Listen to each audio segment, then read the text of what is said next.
welcome into the Coach Shinnick Show. He is Pete Shinnick. I'm Tommy Thrall. Thanks for joining us again this week. And we're recapping Florida Tech. To get things started, Coach, I know it was a tough one for you on Saturday. Tough in a lot of ways. First, you have to wait out a rain delay of almost 2 hours. Second time this year we've had to do that. I shouldn't say rain, weather delay because of the lightning and in the game. Got off to a good start, then things fell apart. How did you kind of assess Saturday? Well, I just felt like, it was a brutal game for the offense. Every other phase of the game, I felt we played very well. We were able to score points on special teams, score points on defense. Our defense wasn't perfect and obviously gave up some points there. But offense, just brutal and frustrating for all the guys that, are working hard to try to find a way to make the offense better. But really didn't put ourselves in a situation where we could help the rest of the team. And obviously 5 turnovers. Not going to win many football games with 5 turnovers, even though with 4 I would have said the same thing. And we had a chance at the end. And I think that just speaks to really the grit, the determination of our players to keep fighting to where, minute 11 to go in the game, we're down 2, we got a chance. I want to get into some scenarios with you a little bit later, but it almost feels like a sort of funeral for the season. It's a far cry from that at this juncture with 3 big games left. We believe so, but I told our guys, in our Monday meeting that, hey, all that's a possibility and opportunity, but let's just go play well against North Greenville. Let's do what we have to do. Take one step at a time. I think part of, all the success last year and the things that took place, I think some guys, their eyes were a little bit more towards the postseason as opposed to the day-to-day grind that it takes to get there. Well, it's still a long ways to go. Let's look at the highlights from this one. As you talked about it, or we mentioned, some rain before the game, little sloppy at the start, and then a pick 6 certainly got things going. Yeah, David, great to be in the right position and take advantage of that. And, huge play. We come out then in our second drive offensively. Sam throws a phenomenal ball to Ish. We're in great shape right there. And at times, Sam has had trouble with the deep ball. Kind of felt like maybe it would be a different story. We'll get to that a little bit later on. How about this return from Antoine? Well, Antoine's been phenomenal, and I think he's the best in the conference at returning punts, and he just did something that, no one else in the history of our program's done, and that's take one for a touchdown. Even though he's got the majority of our touchdown or our yards on punt return. Really unfortunate on this. We had a protection miscue with our running back, and Sam's eyes really needed to be to the boundary there, and I think we would have had that taken care of. Great play by them. They kicked a handful of field goals there to keep them in the game. That play at the end, a spectacular catch, and all of a sudden you're right back in it. Yeah, we're down 2. We need an onside kick. Tate and Marv said, hey, kick it my way. I'll get it back. Tate got it back, did what he needed to, and we're now in the game with 1:11 to go. And really their best pass rush probably of the night, and Sam couldn't hold on to the ball. Really, really ugly way to end the game just because of how hard I felt our guys fought to get back in it, how our guys kept, churning, finding a way. That last drive there offensively and Kevin Grant's touchdown, that's a thing of beauty. We're down 9. There's 2:20 to go. They go for it on 4th down. We get the stop. We go 70 yards in about 1 minute and 15 seconds, whatever it is, and boom, we're right there now in the game. And so I credit our guys for just keep fighting, keep scratching, keep finding a way. 30-28 the final in that one. I know you were pretty happy with the way your defense performed overall. Talk about what you like specifically about what they were able to do. Well, I thought, Coach Doolin and our defensive staff, they always do a good job of mixing it up, getting different looks. We knew that, their running back was very good. If they're going to give it to him 25-plus times, he's going to end up, in his career, he averages 5 yards a carry. That's part of the deal. But we didn't give up really explosive plays and big, yardage that way. I thought we had 2 miscues on a couple of unique formations that they run. That was about 120 of their total yards offensively and 1 of their touchdowns. So I felt like, our defense was out there way too much. Our offense didn't get enough first downs. We need to get the defense off the field. But the time they were out there, I thought they were playing solid football. I know there are some other things you were happy with as well, and some other things to kind of break down in this game. There's still plenty more to get to. Plus, with 3 weeks remaining in the regular season, the playoff picture is still a little out of focus. We'll figure out what needs to be done with Coach Shinnick when we come back. It's the Coach Shinnick Show on the UWF Sports Network. It's time to pack it pink with UWF Volleyball. Saturday, October 27th, the Argos honor survivors and raise money for research to beat breast cancer. UWF will host Mississippi College at 3 Saturday with special pink t-shirts for 500 fans. Admission is free. Breast cancer survivors and those honoring a loved one's memory can be recognized on court before the match. Let's pack it pink with UWF Volleyball to beat breast cancer. Sunday, November 11th, you're invited to Jazz for Justice at Seville Quarter. This event is free and takes place during Fufu Festival and features Eric Lindell, Big Daddy and Red Hot Java, and KC and the Irresistibles. From a Sunday jazz brunch to an evening performance, it's a day of Jazz for Justice to help fund legal aid for our most vulnerable citizens. VIP tickets and more information available at jazzforjustice.org. You can't stop it. That undeniable charge. So bright, so loud. It rips through the clutches of mediocrity. It breaks down walls, blazes past old ways of thinking. It's creativity, pure electric energy. What will you do with it? The University of West Florida. No limits. Welcome back to the Coach Shinnick Show. Still a lot to get to as we continue to recap the Florida Tech game on Saturday. I know there were some things you liked in that game. There were some phases of the game where you're pretty happy with how you guys performed. What were some of those areas? Well, I think, offensively, really, to connect with Ish, that was a big hit right there. And then to obviously drive the ball 70 yards there at the end when we needed to get a touchdown, that was it. But, I mean, from an offensive standpoint, that's about it. I think Chris Schwarz, week in and week out, plays very well. He ran the ball well, protected well. I think our O-line, except that, that last deal there, the last play, I mean, their protection was good. From a special team standpoint, really like how Dawson continues to get better, punting the ball. Austin kicked off well. Obviously, he missed the second field goal because we had a personnel situation on the first one. I mean, he made it, but we had to call timeout. We only had 10 people out there. Those are the things I think, that frustrate you really on both sides of the ball and both, in all aspects that, we're not error-free in a game like that, and we need to be. Special teams, really pleased with how they've played. Coach Shoemaker, our special teams coordinator, really putting a lot of things in that have been successful. Our coverage has been well, our kicking's been well, and obviously the return for a touchdown. That's a lot of great effort by a lot of guys, not just Antoine. Although we've said that, I think he's the best in the league at it. We said if you just give him some room, he's going to find a way. You I know weren't satisfied with the little things. You touched on a couple of them there. The formation on the field goal, which meant you had to re-kick it, then the miss. What are some of the little things that you really are harping on this week that you need to see cleaned up? Well, and we talk about it, and it's really each guy. When you go out there and there's only 10 people out there, one guy's wrong. You know what I mean? One guy's got an issue, and that's really the bottom line in this thing. So we got to just get that focus and that attention to detail in every guy.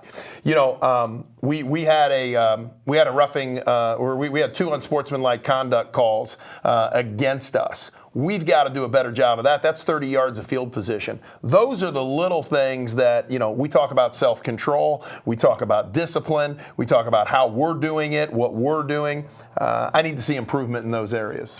When you talk about reads and the quarterback reading situations, there's a lot that goes into that. It seems probably a little simpler, I think, to the average fan than what it actually is. Take us through what you want your quarterback's looking for when the ball's in their hands and Well, every play has a read, and then every play has depending on what the defense is going to do. One of the things Florida Tech did extremely well is rotated the coverage, rotated their safety, moved their linebackers, did a lot of different things that really take away from making it easy on the quarterback. We're asking the quarterback to catch the ball, make sure that it's a good snap, make sure that he's dropping back, and then seeing everything where he needs to go. There's some stuff that happens pre-snap, then there's stuff that happens post-snap.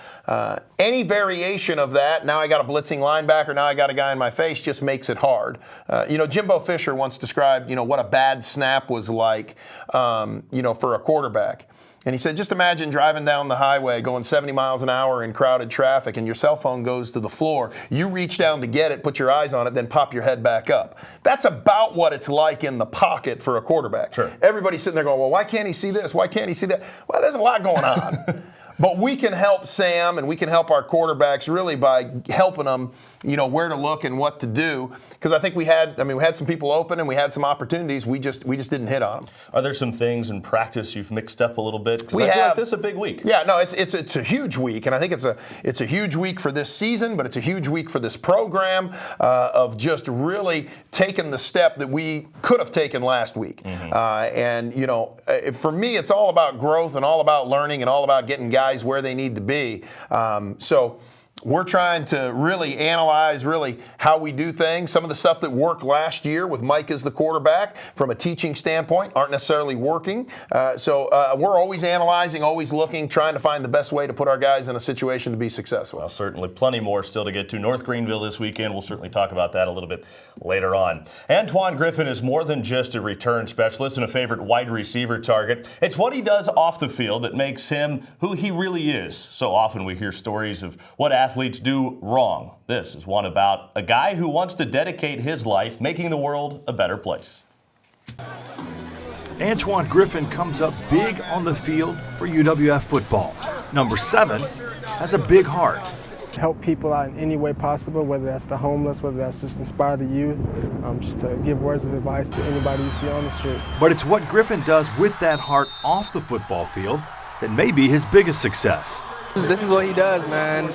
He wants to ball out and go make a difference out on the field and in the world. So it's a beautiful thing. A few years ago, Griffin and his high school friend and former Argo player and current UWF student Jamal Evilard started talking about helping people in need in their community. When I pitched to Antoine the idea of going out to help these people, Antoine was right on board. The seeds of those conversations sprouted into a movement.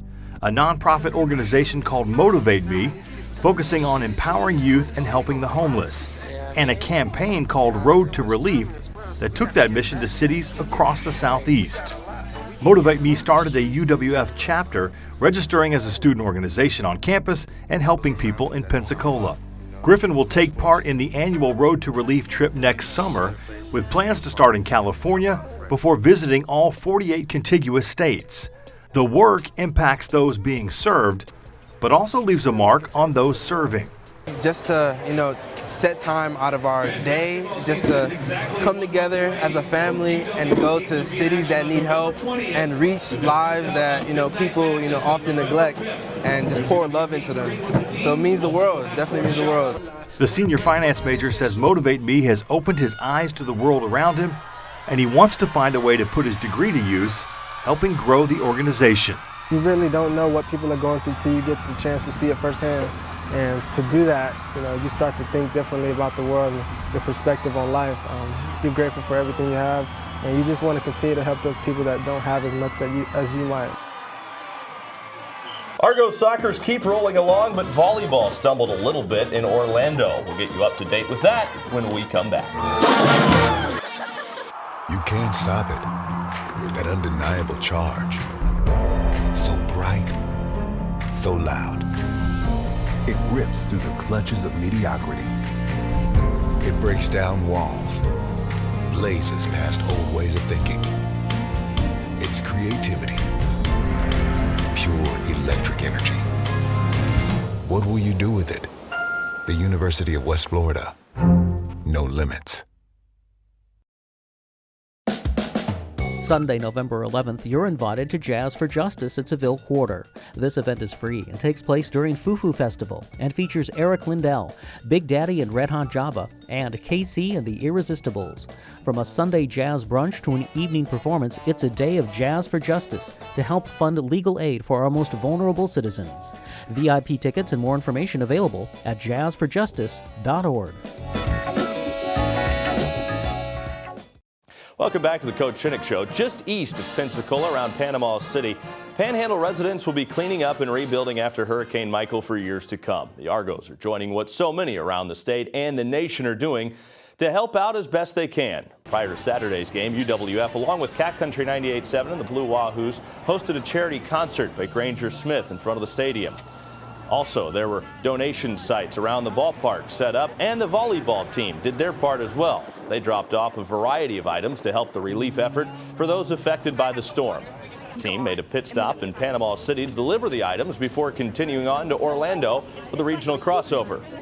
At the event, it was a struggle for Melissa Walters' team. The Argos dropped all 3 matches, first falling to Florida Southern in 3 sets on Friday, then Saturday falling 3-1 to St. Leo before losing in 5 sets to number 6 Tampa. The Argos remain in the top 25 despite the tough weekend. They're down to 19 from 12. After a conference match on Tuesday, the Argos are back at home at the Fieldhouse on Friday and again on Saturday for the annual PACKIT Pink Match. It's an event that's not only special to head coach Melissa Walter, a breast cancer survivor herself, but also to one of her student athletes. Phoebe Hozeska, whose mom is currently enduring the battle, will be on hand on Saturday. So this was from my 5-year anniversary of being cancer-free. We started something that I had no idea would become this big, and of course year after year after year we tried to do one more thing, do it that much bigger, that much better, but it is definitely our marquee match of the year. We just really wanted to honor cancer survivors and do it right. So we do the cancer survivor reception at 1:30, and then we'll have all survivors and people that have lost loved ones to cancer be honored prior to the match. Every person can say somebody in their family, a friend, someone's been affected by the disease. That journey is something I'll never forget. You know, when I wake up the day that we play this game, it's pretty emotional. I'm excited to make it real for our players, and having Phoebe's mom be here this week and be our guest coach.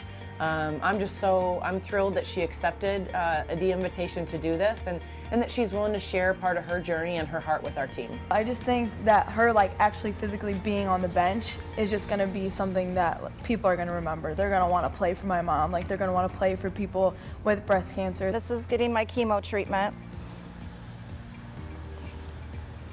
The amount of pills I was on, I think it came to about 18 doses a day of different types of medication. I have 1 more year to go for my remission, and that'll be celebrated next year on Phoebe's birthday. Getting diagnosed kind of changed our relationship. We've gotten a lot closer with everything, with a mother-daughter relationship. Here's Phoebe's high school team, honey. I have my glasses on. Yeah, this was club season, so that was club season. They were. Gosh, it was in October. That was 5 years ago. I think when we were going through all the chemo and everything like that, all the really, really hard stuff, I think that's when it was really shocking, and it got to me the most. Missed a lot of them, and now moving down here and being 45 minutes away, I'm able to come to the home games with my dad and enjoy this part of life of being a survivor now. Women's soccer wrapped up their regular season home slate over the weekend with a 7-1 win over Spring Hill. Peyton Peppers led the scoring for the Argos with a pair of goals, bringing her season total up to 10. Denisha Blackwood also scored a goal, fresh off helping to send Jamaica to the World Cup. Jamaica became the first Caribbean nation to qualify for the World Cup after winning on penalty kicks following a 2-2 draw with Panama last week in Frisco, Texas. Blackwood scored the first of 4 goals in the shootout to lift Jamaica to next year's World Cup. It was a moment she will never forget. When I was walking to go kick, I was like, if I don't score or set a bar, this is going to affect us, and we need this win so it can change our lives. And I just went and said I can do it, and I just shoot, and we got a goal. For the country, I think it has showed that never give up on your dreams for the young girls, and that there's something in the world for women's soccer, especially in Jamaica, because it's not a big deal there, and I think us going to the World Cup changed everything, especially for the younger kids. The Argo men's soccer team fell to second in the GSC, dropping a match against GSC leader Spring Hill on Saturday in Mobile. Sean Hofstetter got his 3rd hat trick of the season, but it wasn't enough. The Argos fell 5-4 in overtime. It was the first loss since September 7th for the men. The Argos are still in a great position heading into the GSC tournament with a first-round bye. There are still 2 more matches before the regular season concludes. They will be at Mississippi College on Thursday before trekking to Delta State on Saturday. Despite the disappointing loss, Bill Elliott still pleased with where his team is.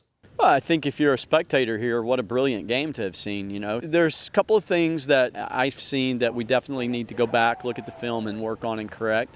So I think there are some positive things that can come out of it for us. Hopefully it fuels the fire a little bit. We like to give you an inside look at Argos student athletes, giving you a chance to get to know them as more than just student athletes. This week, Will Kennedy swung by men's soccer for 60 seconds with. This is 60 Seconds with UWF Men's Soccer's Isaiah Lopez. He is a junior forward. First of all, we'd like to get to know our athletes. Where are you from? I'm originally from Salem, Oregon, and I was born and raised in Titusville, Florida. Is Oregon as strange as people say it is? It's not as strange. It's more of a hippie culture around that area. So, what do you think of Florida? Because I mean, that's a long way to come. You're kind of coast to coast here. It's a big culture shock. Like being from from Oregon, it's very different than here. The weather, the climate, the people, and I like it here a lot more. What else are you into? Video games at all? You play anything? I play a little bit of video games, but I'm a big avid outdoorsman. I love to fish. I love to be outside, hiking and stuff like that. So I enjoy being outside. Canoeing on campus at all? Have you done that? I actually own a kayak, so I do kayak a lot. If you had to pick like a song or an artist to be your theme music, you know, if that music was going to play while the game was going on, what would it be? It'd have to be Let Live. They're a little bit of an underground band, but I do enjoy them a lot. So you learn new things here about music. 60 Seconds with Isaiah Lopez.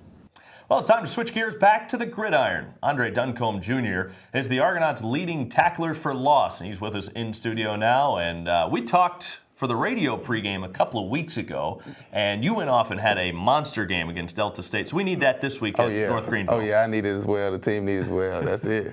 You guys were on the field a lot last weekend against Florida Tech. Yeah. Well, that had to be pretty exhausting for you guys defensively. Not for real, because a lot of us just took it as, okay, we playing. Get another opportunity to play football.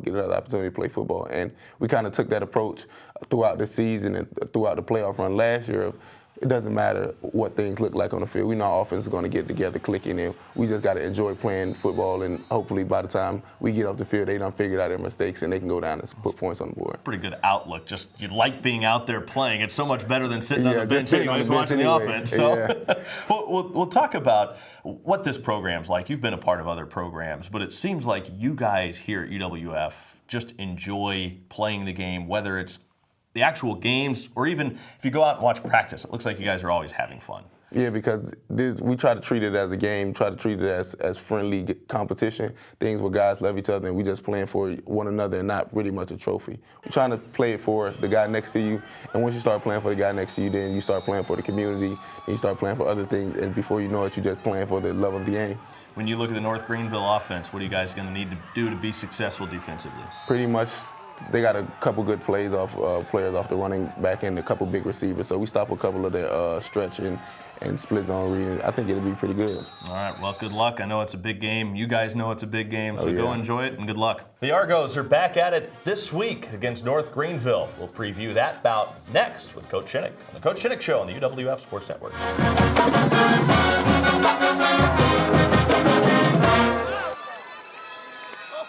You can't stop it. That undeniable charge. So bright, so loud. It rips through the clutches of mediocrity. It breaks down walls, blazes past old ways of thinking. It's creativity, pure electric energy. What will you do with it? The University of West Florida. No limits. Water. It's life's most basic need. But there's a water crisis in our world right now. Nearly 1 billion people live without clean drinking water. About every 19 seconds, a mother loses one of her children to a water-related illness. The water crisis is vast, but we can solve it. Just $20 can provide one person with access to a clean water project in their village. CharityWater.org. Join us. Welcome back to the Coach Shinnick Show. 3 big games remaining, and this final stretch starts with North Greenville, and an opportunity to get things back on track. What are you looking for out of your team before we talk about North Greenville this week? Well, I think some of the things we mentioned earlier and just some of the things that need to be cleaned up. Again, I don't think we've played as best of football that we can on either side of the ball, even though I'm very proud of how our defense fought and scratched for the majority of the game. I want to play much better football on offense. We got to be able to control the ball a little longer. We got to be smart with our reads and our eyes, and we got to give our running back some running lanes, which we haven't done the last 2 weeks.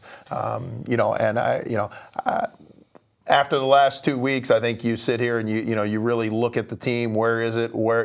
Still the team that went to North Alabama and beat them. Mm-hmm. Still the team that went to Delta and beat them, and still the team that played very well in these other games. I mean, these 2 games obviously hurt, but I want to see a more consistent, full, well-rounded football game. Talk about some offensive things there. I want to get to the running game in a minute, but you talk about better reads from your quarterback. Are there some differences? Are there some changes that you're maybe implementing in practice this week that we should watch for? We are, and just kind of in a teaching aspect of what we're trying to ask of them, where the eyes need to be, and some of the things that we've done, we got to do a little better, and he's got to take control of that. Sam as well, to know what he's got and be consistent with it. And then, again, as I mentioned, each guy learns a little differently, and each guy has a different style, and so it really does come down to how the quarterback sees things, how he learns, how he grows, and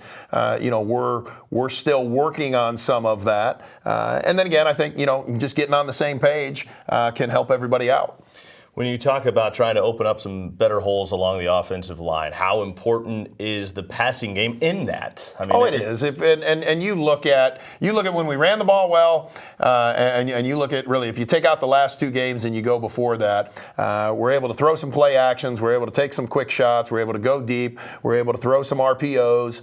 All of that is now opening up, hey, what are they going to do? They're going to throw, then we need to run. Now, I mean, people have, and the last 2 opponents have done a very good job of really stifling some of the stuff that were good. And when we've had our opportunities, we haven't taken advantage of them.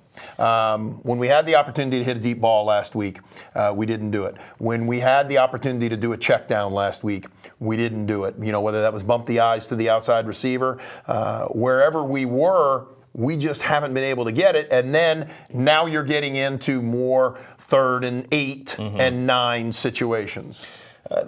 I want to talk about this game this week now as we move ahead. Obviously, the last 3 games, they're all equally as important. And when you look at North Greenville, you see the record, you think, well, this is a win. You may chalk it up as a win if you're a fan. It's not that simple, is it? Oh, not at all. I mean, they've lost to 3 ranked teams. The 3 losses that they have, their opponent's record is the same as the 3 losses that we have. And they've lost to, Valdosta and West Georgia. So, as well as Lenore Ryan, who I believe just cracked the top 20. So they are very good. And when they joined the league, I knew they were going to be one of the best coached teams in the league. I knew that they'd be one of the harder teams to beat. We're going up there on the road to their place on senior day. A lot of emotion, a lot of excitement. There's a lot of things that we're going to have to overcome. But, again, we say it a lot. It's how we play, not who we play. We got to take care of us and really have a complete game. Those trips are so tough. And when you factor the travel in, you factor that Valdosta is the next week, I just think there's a lot of us that may look past that game. Important not to do that this week. Oh, can't. Yeah, we can't. Fans can't. They got to understand. I mean, North Greenville will be one of the top teams in the conference year in and year out. They might not win it, but I think they're always going to be in the position that they're in right now. They've got 2 losses in the conference. We've got 2 losses in the conference, So, I mean, it is very, very important that our guys are focused on this. And I don't think any of our guys, at least I hope they're not, I don't think any of our guys are looking at Valdosta. Right. I think their eyes are on North Greenville. Tremendous respect for them and what they do. And we're going to need to be at our best to have an opportunity. All right, Coach. Well, good luck. I know it's a long drive. Have a safe trip, and we'll see you up there on Saturday. Thank you. All right. This week, the Argos are in Tigerville, South Carolina to tangle with North Greenville. Blab TV will carry the game live beginning at noon Central. Plus, you can listen live on 94.5 ESPN Pensacola, beginning with the kickoff show at 11:30. That's all the time we have for this week on the Coach Shinnick Show. For head coach Pete Shinnick and our entire crew, I'm Tommy Thrall. Thanks for watching. We'll catch you again next week on the UWF Sports Network.